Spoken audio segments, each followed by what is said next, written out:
Hola, ¿cómo están? Muy buenas noches, gracias por acompañarnos. Aquí estamos arrancando una vez más Energía Latam, con un tema que les diría es tan estratégico como difícil de agotar: la paridad de género en el sector del petróleo y el gas.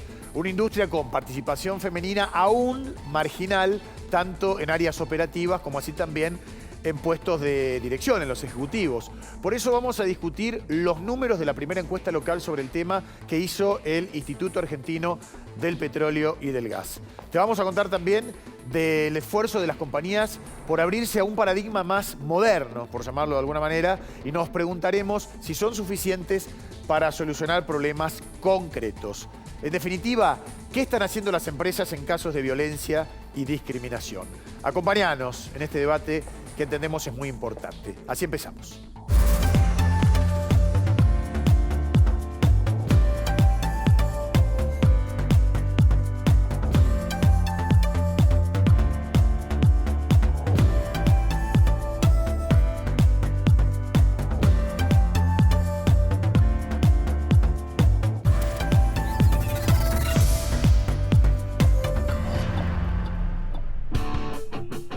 Bueno, hecha la presentación, también hay muchas preguntas. ¿Cuáles son los principales escollos para la diversidad de género? ¿Qué cambios deberían hacer muchas empresas? De eso vamos a hablar con importantes invitadas. Pero antes, podés seguir actualizado toda la semana en el portal energialatam.com. Acordate que para nosotros consejos, sugerencias, pedidos de temas, todo sirve, y estar comunicados durante los 7 días aún más.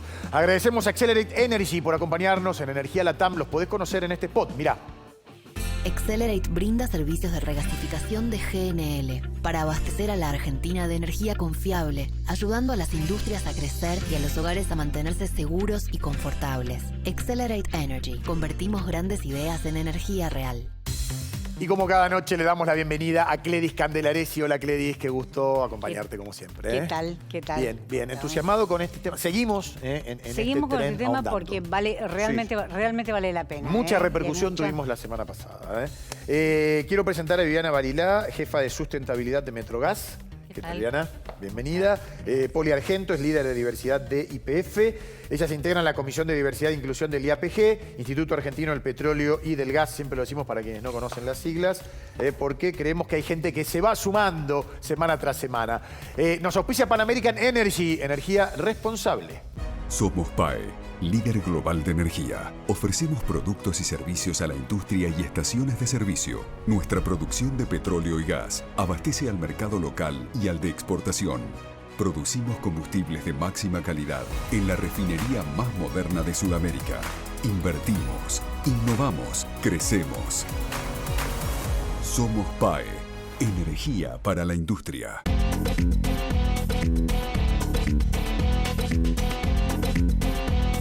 Una vez más abordando la cuestión de género en la industria del gas y del petróleo, también con números, con estadísticas que son importantes internalizar y tener en cuenta. Y el tema de la violencia y la discriminación que hoy estamos agregando. ¿Es así, Cledis? Sí, es así, es así. Bueno, ya hicimos un repaso, una especie de paneo sobre los números que surgen de una encuesta, la primera medición que se hace en Argentina en el sector de petróleo y gas, y que lo hizo el IAPG, el Instituto Argentino del Gas y del Petróleo, y del cual surge algo que estamos sintetizando en estos números que vemos en pantalla, que solo el 18,1% del personal de las empresas vinculadas a la industria del oil and gas son mujeres, sí, que es una proporción relativamente baja en relación a la misma industria en otros países de Latinoamérica, mucho más respecto de Europa e incluso respecto al sector privado local.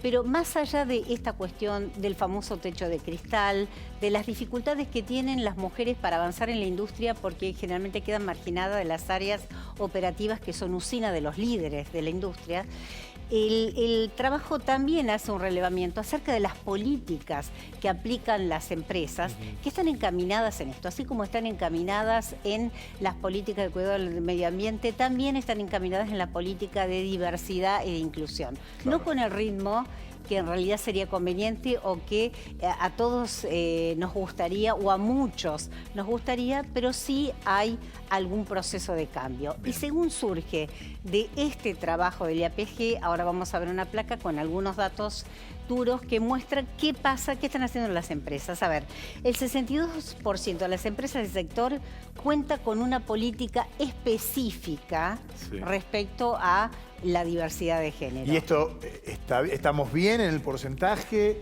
comparado con otros países? Sería fantástico que después ok, los cuenten las personas que están involucradas en el trabajo. Demos por lo menos el paneo o el pantallazo general, la foto.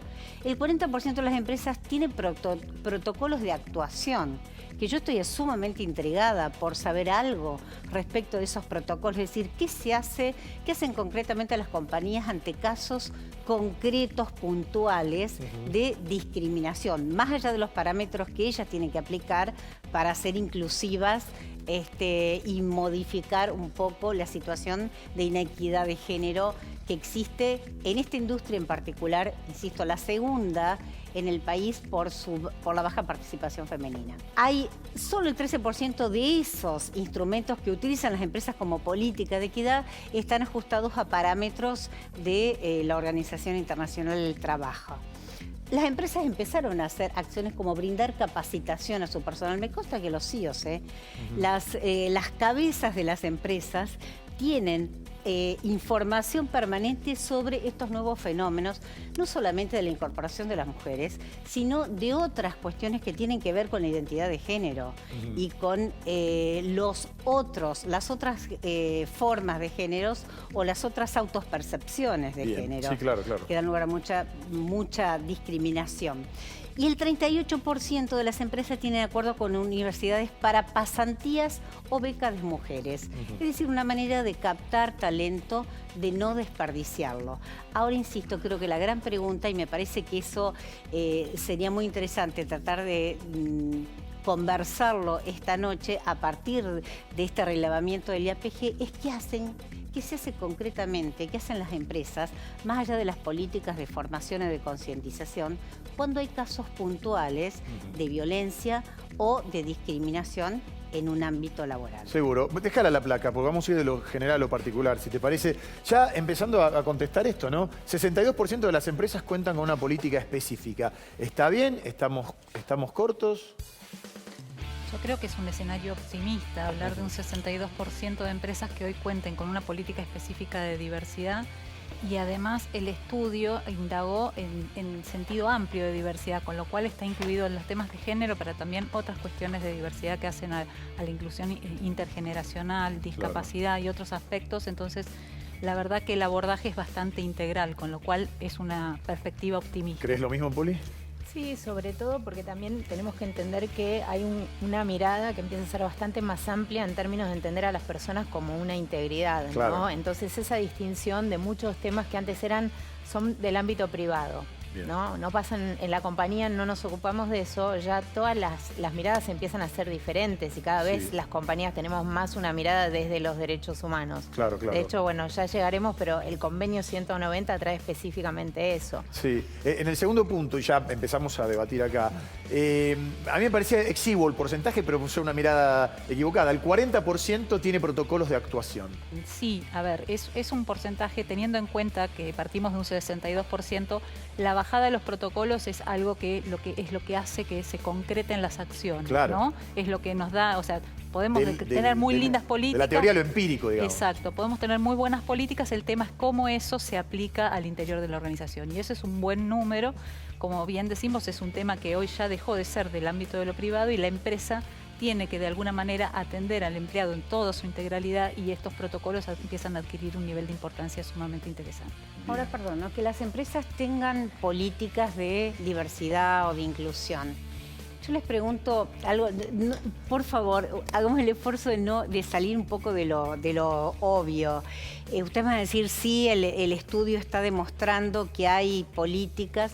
Yo digo, ¿son políticas genuinas que tienen algún efecto concreto en la cotidianidad laboral, o es algo parecido al fenómeno, si no me equivoco, que se llama greenwashing, que en realidad es como los que proclaman el amor al medio ambiente, pero en rigor no hacen mucho, contaminan y demás. ¿Pasa lo mismo acá con las políticas de género?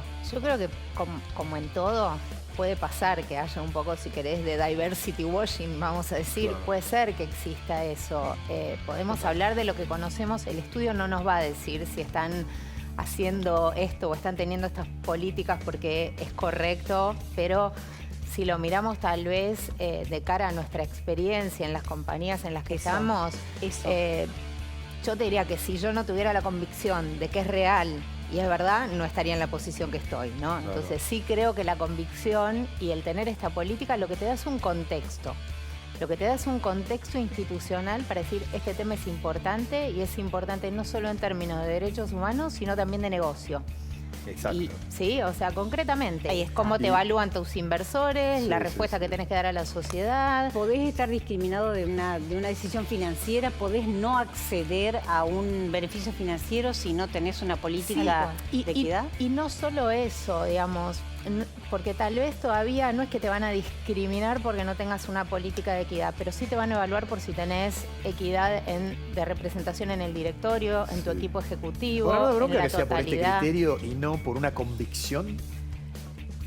Yo creo que hay una parte que se va volviendo convicción, Claro, ¿no? Porque claro. cuando tal vez nosotros, y creo que es lo valioso del informe del IAPG, no tenemos un trazo de los números de la industria y cómo la diversidad puede impactar positivo o negativamente en esto. Ahora, Sí. cuando vos vas y mirás todos los indicadores de compañías que vienen transitando este cambio hace más de 10 años, tienen resultados concretos en su mejora de Claro. EBITDA, en su mejora de innovación, en su mejora de clima interno, en la mejora de desempeño. Por lo Entonces, que sea, miremos los resultados que son Claro. índices positivos. es buen Exacto. negocio por donde lo mires. Claro, claro, Creo claro. que por eso era tan importante tener este dato, para después poder medir. Sí, Ahora, y sí. entendemos Esto también que hay involucra- gradualidades y que hay diferencias y disparidades porque es una industria bastante amplia con sectores específicos que pueden tener algunos indicadores un poco más desarrollados y otro menos, pero la intención de este estudio era un poco esto, tener la mirada global y empezar a traccionar desde ese lugar, ya sea por convicción, por conveniencia, por necesidad de que la industria se actualice a un desafío de agenda que es una agenda global. Sí. Y como bien hablábamos de tema de mirar esa diversidad como una forma de enriquecer y Ajá. potenciar el negocio. Y ahora, ¿las políticas que vienen de la casa matriz, de una empresa internacional, son rápidamente trasladadas a la realidad local? Depende del contexto, ¿no? Muchas veces estas políticas por ahí responden a otros contextos, fueron diseñadas, entonces muchas de las empresas lo que tratan de hacer es adaptarlas al contexto local, teniendo Claro. en cuenta que las realidades a veces no son las mismas, pero Claro. hay un trabajo de articulación y de bajada de esas políticas a nivel local que, bueno, nosotros el estudio fue al recorte a nivel nacional. Más allá de que haya empresas que tienen sus desarrollos a nivel global, lo que buscamos es, bueno, en el contexto, en el territorio nacional, cómo se están desempeñando esas compañías hoy en estos temas. Sí. El trabajo habla de un 57% de tráiler o dormitorios por género. Eso me hizo pensar en el trabajo de campo, ¿no? Donde hay hombres y mujeres. ¿En esto también hay algún cambio de pauta en la tarea de campo? Así como hay baños inclusivos, eso se generalizó, es común en la propuesta gastronómica. Bueno, ¿hay algún cambio en las tareas de campo, en los lugares donde se hacen las tareas de campo de la industria para diferenciar o unificar espacios de hombres y mujeres? Por ahí creo que es bastante tan variado como la cantidad de compañías que le integramos, ¿no? No me parece que estemos hoy en una instancia donde vos digas hay un estándar industria. Entonces va a depender un poquito del nivel de avance de cada compañía. Estos datos son los que nos pueden ayudar a traccionar estándares para la industria, que es lo que Claro. va a hacer más sustentable la inclusión de mujeres, ¿no? En la medida que más industrias, perdón, no que más industrias, que más compañías tenemos en cuenta infraestructura, desarrollo, distintos talentos, formaciones, lo empezamos a recibir y a promover que la industria sea receptiva a las mujeres, va a ser sustentable. Claro. ¿Qué pasa, por ejemplo, con las licencias por maternidad y en tal caso, existen salas de lactancia una vez que la mujer vuelve al trabajo? sí, o sea, hay muchas empresas, de hecho está relevado en el estudio, se hizo un relevamiento. Esto está, como decíamos al principio, o sea, como la industria es tan diversa, la cadena es tan amplia, tenemos sectores que tienen más desarrollado estos temas y otras que están en proceso evolutivo hacia ese desarrollo. Pero sí está el tema de las licencias, los beneficios adicionales por el tema del cuidado, que ahí también lo que tratamos de ver es que no termine siendo un sesgo negativo, digamos. ¿Por qué? Porque si nosotros trabajamos el tema de las licencias hacia la mujer, como por ejemplo maternidad, el tema de el día libre por jornada institucional, bueno, esto termina recayendo siempre sobre la mujer, como que la mujer tiene asignado por naturaleza en las cuestiones de cuidado. Entonces, lo que tenemos que ver ahí también es cómo entramos a jugar en equiparar entre los géneros y empezar estas tareas de cuidado que tradicionalmente eran de las mujeres o son una carga a la hora del desarrollo laboral, empiezan a ser compartidas con el hombre. Ajá. Claro, como es una manera de promover, digamos, se promueve el cambio cultural, creo que se promueve a partir de decisiones o de acciones concretas, como por ejemplo eso, ¿no? Reconociéndole al hombre también la responsabilidad del cuidado. Y también, Gledis, a través del aprendizaje, la docencia, bien. Sobre el final del programa queremos hacer algo informativo, de actualidad, con Gledis, para saber cuáles son las últimas novedades de temas que son importantes al sector. Gledis. Bueno, no vamos de la diversidad a la segmentación de tarifas, que es algo que nos involucra a todos, más allá de la cuestión de géneros, y es que en realidad está avanzando una segmentación con criterios distintos a los que se estableció en principio, y en realidad el 10% que se pensaba que iba a pagar la tarifa plena hoy está en un 30 o hasta en un 45% en provincias de población importante como la provincia de Buenos Aires, con todo lo que esto significa desde el punto de vista económico. No solamente porque hay gente que, digamos, porque se cambiaron los criterios oficiales para incluir, se hicieron un poquito más laxos, sino porque hay gente que podría haber solicitado el beneficio y aún no lo hizo. Ajá. Entonces ahí hay una gran definición. Más allá de que quien tiene el beneficio está restringido para algunas otras cuestiones, como para la compra de dólar ahorro, que eso tiene una lógica. Porque si solicitas el apoyo estatal, es lógico que no manifiestes o exteriorices capacidad de ahorro por otro lado, ¿no? Así que ese es uno de los problemas, uno de los grandes desafíos de la coyuntura de la política, y yo creo que más allá de los ajustes de tarifa que quedan de acá a principios del verano, es bastante inquietante el panorama del año que viene, Guillermo, porque indefectiblemente las tarifas van a estar asociadas también al tipo de cambio. ¿Qué pase con el dólar va a influir en las facturas de luz y de gas? Bueno, Gledis, lo hablaremos en el noticiero. Dale. Y a Viviana y a Poli, muchas gracias por haber venido. Porque la verdad que todos aprendemos mucho cada semana. Gracias. Y la volveremos a invitar, no dentro de 3 años con el próximo IAPG, sino hay muchos temas para seguir hablando de esta materia. Bueno, gracias a ustedes por haber estado de ese lado. Nos encontramos la próxima semana en esto que es Energía Latam por A24. Chau, que arranquen con toda la semana.